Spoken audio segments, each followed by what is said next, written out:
In 2011, a devastating earthquake struck the Tohoku region of Japan, triggering a tsunami that inflicted further damage. In all, more than 19,000 people lost their lives in one of the most powerful earthquakes ever recorded. But this wasn't the first time Japan had been hit by such a deadly natural disaster, and a combination of calamities in 1923 made the Great Kanto earthquake the deadliest in the country's history, killing at least 5 times more people as the one in 2011.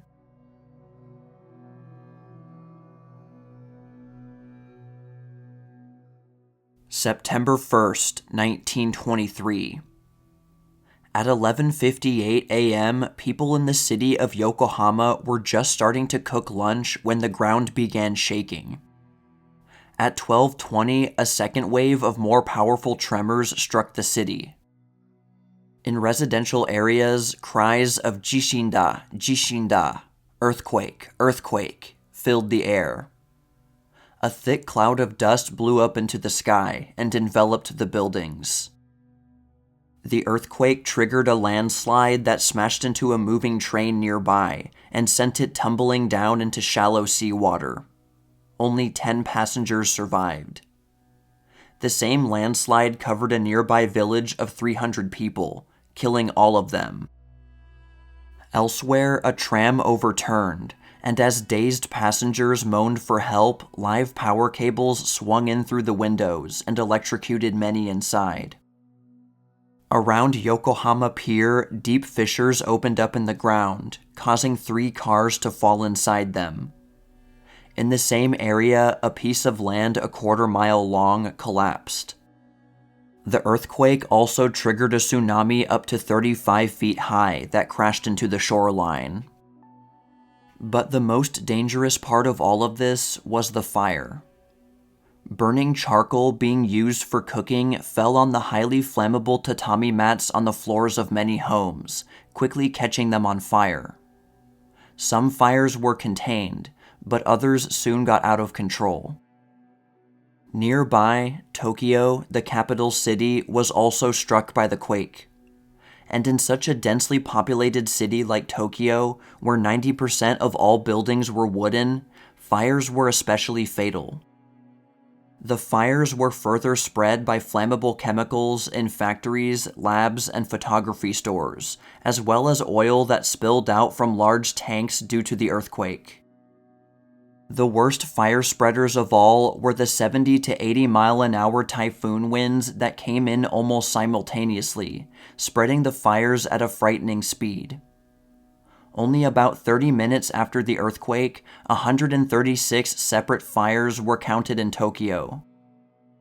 To make matters even worse, in both Tokyo and Yokohama, the water mains were severely damaged, making it nearly impossible to put out the fires, and effective backup systems were not in place.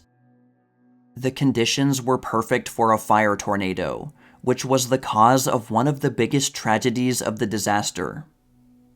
Many survivors sought open land for safety, and one of these was the grounds of the former Army clothing depot in the Honjo area in Tokyo, where the local police chief had urged people to go.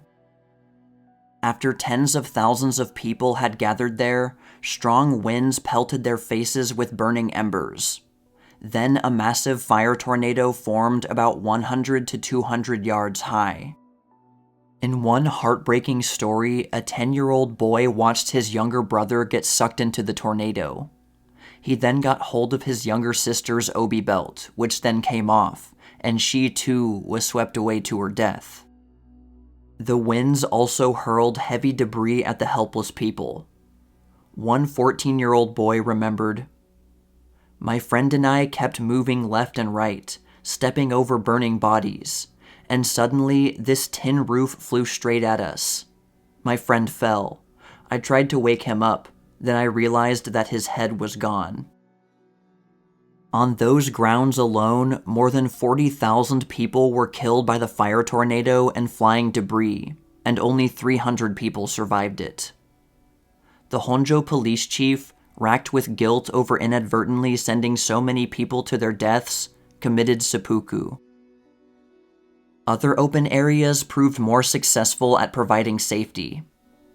More than 10,000 survivors made it to Yokohama Park, where water mains below had broken and turned the park into a muddy swamp. The cool mud provided added protection against the raging fires. Unfortunately, bodies of water often proved to be just as dangerous as land. Hundreds of people drowned after bridges in Yokohama collapsed underneath them as they all rushed to escape the fires. Others jumped into the Sumida River in Tokyo to put out their flaming hair or clothes. Boats in the water provided limited safety, but blowing embers could easily set them on fire. When that happened, those on board had to jump into the water. At this exact moment, the Japanese government was completely unprepared. A week earlier, the Prime Minister, Tomosaburo Kato, had died in office, and although a new Prime Minister had been chosen, a new cabinet had not yet been formed. This meant that in such a dire situation as this, Japan did not really have an acting government. And the current emperor, Taisho, was on vacation, but he was not a very capable leader anyway, and didn't exercise much power. All of this made it difficult to coordinate rescue and relief efforts in the immediate aftermath. Nobody was able to give orders at first because a chain of command did not officially exist. Scattered troops were eventually deployed to assist, but it was not nearly enough to be effective. It was only the next day, September 2nd, that a new cabinet was formed and martial law was declared. All the destruction had largely severed communications to and from Yokohama and Tokyo, and damaged roads and railway lines made it difficult to go in and out of the affected areas. Those areas were so cut off, in fact, that 1,000 carrier pigeons were used to relay information about what had happened. And this is actually how the emperor and empress were first informed of the earthquake.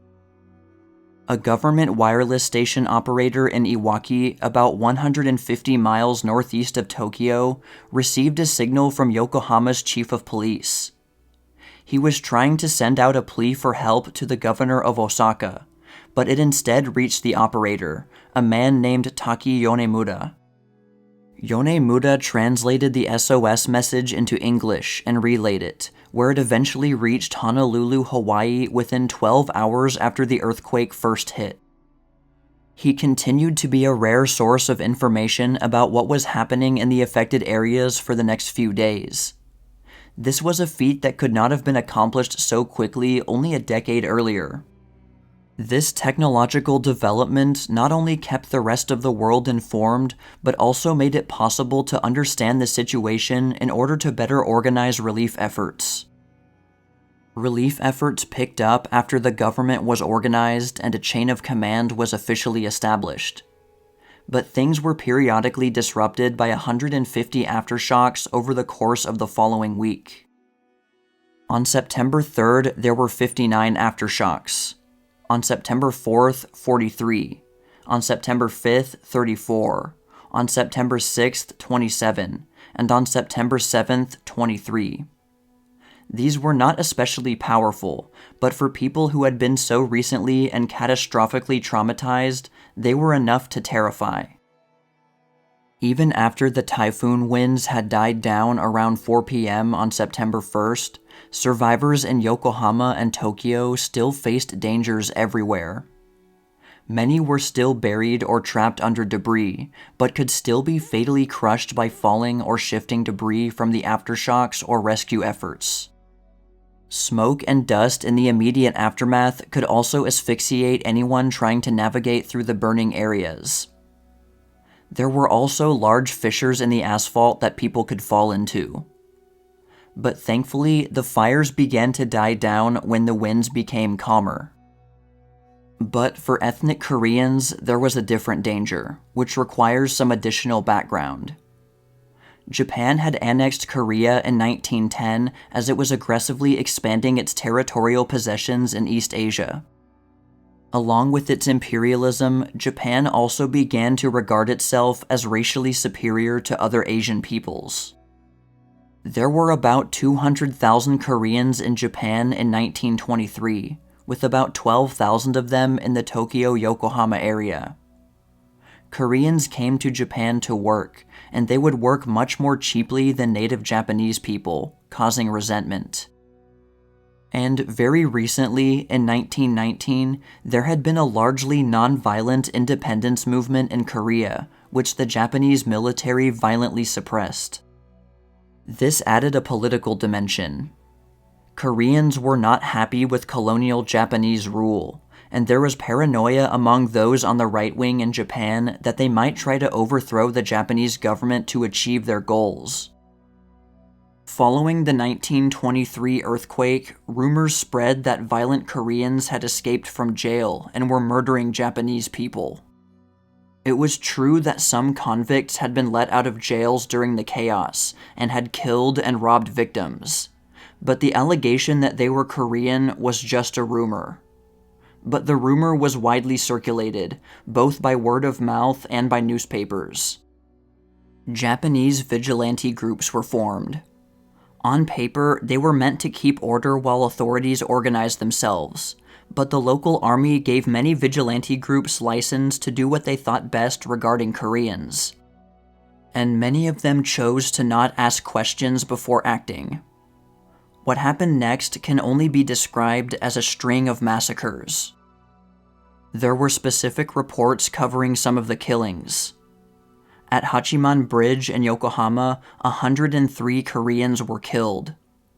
At a train station in Kanagawa, 159 Koreans were killed. At Iron Bridge in Kanagawa, 500 Koreans were killed. And perhaps most sadistically of all, at a dock in Yokohama, 250 Koreans were tied up, covered in oil, forced onto a ship, and burned alive. There's also evidence that policemen and military men also assisted in some of the killings. Japanese people took to wearing red, green, or white armbands to signify that they were Japanese, so that they wouldn't be attacked. Overall, an estimated 6,000 ethnic Koreans were killed in the violence after the earthquake. Eventually, the Japanese government officially condemned the attacks, but it was not a strong enough response to put a stop to them. Police also ended up taking more than 23,000 Koreans into protective custody, though the conditions were often not great. The Grand Tokyo Imperial Hotel, designed by Frank Lloyd Wright, became the unofficial headquarters of sorts for relief operations. Foreign consulates set up temporary offices there after their buildings had been completely destroyed, and some of the consuls had been killed in the earthquake. Japanese newspapers set up there as well, with 11 out of the 14 daily newspapers in Tokyo having had their buildings destroyed or made unusable. The grisliest job of the recovery effort was to clear the bodies. By mid-September, more than 10,000 bodies were recovered from water in Tokyo, and even more were recovered from streets and from under debris. In the majority of cases, identification was impossible. It was often also impossible to even determine if a victim was male or female due to the condition of the bodies. The grounds of the Army Clothing Depot in Honjo became a morgue and crematorium, since a large portion of the bodies were already there. Cremating the bodies was necessary in order to stop the spread of disease caused by the putrefying bodies. The mass cremation created a dark, smoky haze, and produced giant piles of ash that many survivors used as a place to mourn the dead. Some of the last human remains were removed from the rubble of the Orient Palace Hotel in Yokohama as late as February 1924. The extent of the destruction from the disaster was staggering, with some areas having a barren landscape similar to that of the atomic bombing of Japan 2 decades later.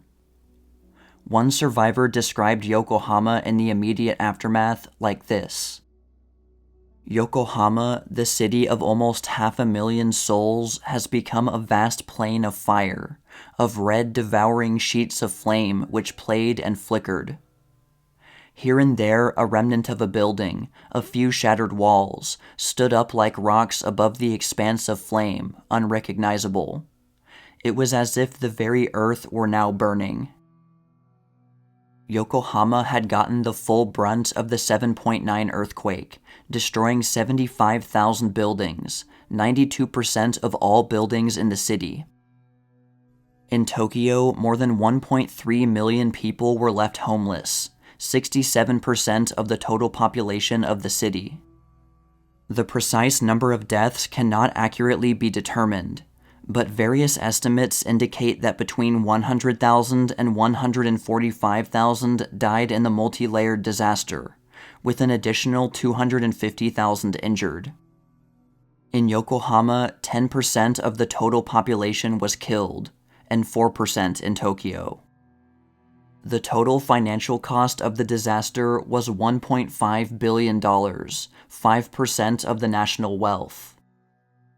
The American Red Cross led a donation drive to raise money for recovery efforts. With a goal of $10 million, it had raised $12 million by the end of the campaign in December 1923, and various European countries also contributed their own donations. But Japanese officials were actually hesitant to accept such charity so directly. Instead of the American Red Cross taking over operations, they instead were ordered to act as a liaison with the Japanese Red Cross. One American report said that when an American ship bearing food and supplies was nearing Yokohama Harbor, it was told by the Japanese Coast Guard, "We do not need your help." Japan was a prideful and self-conscious country, and it was also very ambitious at this time. It didn't want to be pitied by the powerful nations whose power and influence they also craved. And it wanted to be seen as a country that could step up and take care of its people when they needed it. International image was of the utmost importance. Understanding these sensitivities, some of the foreign relief ships compromised, ignoring Japanese authorities when they rejected their charity and leaving the food and supplies on the shore for the Japanese to distribute. A Soviet ship bearing supplies was also turned away, causing a small diplomatic rift. Japanese authorities were suspicious that the Soviets also sought to disseminate communist propaganda. Some American newspapermen accused the Japanese government of being ungrateful for American support, and of being suspicious of American motives, as well as being incompetent in their own response. One of them also alleged that Japanese soldiers had kicked out all foreigners in the Imperial Hotel in Tokyo. An American sailor also claimed that Japanese ships refused to pick up refugees, leaving the lion's share of that work to foreigners. A Japanese newspaper claimed instances of discrimination, that some Western ships had only picked up white foreigners and refused Japanese victims. Whatever the exact truth is about prejudice and discrimination shown by Japanese or Western rescuers, it's clear that rescue and relief operations were rockier than might have been expected. For their rescue efforts, some individuals were awarded high honors. Thomas John Ryan Jr., an American sailor, was awarded the Congressional Medal of Honor for pulling a woman out of the wreckage of a hotel and guiding survivors to rescue ships for safety and medical attention. A British captain, Samuel Robinson, helped save the ship Empress of Australia and its crew, and was instrumental in rescue efforts in Yokohama. For this, he had the rare privilege of being awarded the Grand Cordon of the Supreme Order of the Chrysanthemum, the highest award given by the Japanese emperor. The post-earthquake reconstruction was focused more on Tokyo, the capital city. A plan was eventually settled on that was certainly substantial, but was also considerably smaller than other plans that had been proposed. 60 years later, long after Tokyo had been burned again during World War II, the Showa Emperor, known in the West as Emperor Hirohito, expressed regret that a higher budget reconstruction plan hadn't been implemented after the 1923 earthquake. Regardless, reconstruction was extensive. A program of land readjustment continued until the end of the 1920s, with land plots being reduced up to 10% without compensation. Around 200,000 buildings were moved, often dismantled and reassembled, sometimes only being moved a few meters from their original location. Many elites saw the reconstruction as a test of whether Japan would be seen as responding effectively to disaster or not. The country was still seeking recognition as a great world power, and wanted to prove that it was on the same level as the others. Quite a few Japanese people interpreted the disaster as divine punishment for the materialism, greed, and overindulgence they perceived had become rampant in post-war Japan. Many potential symbols of these vices had been destroyed.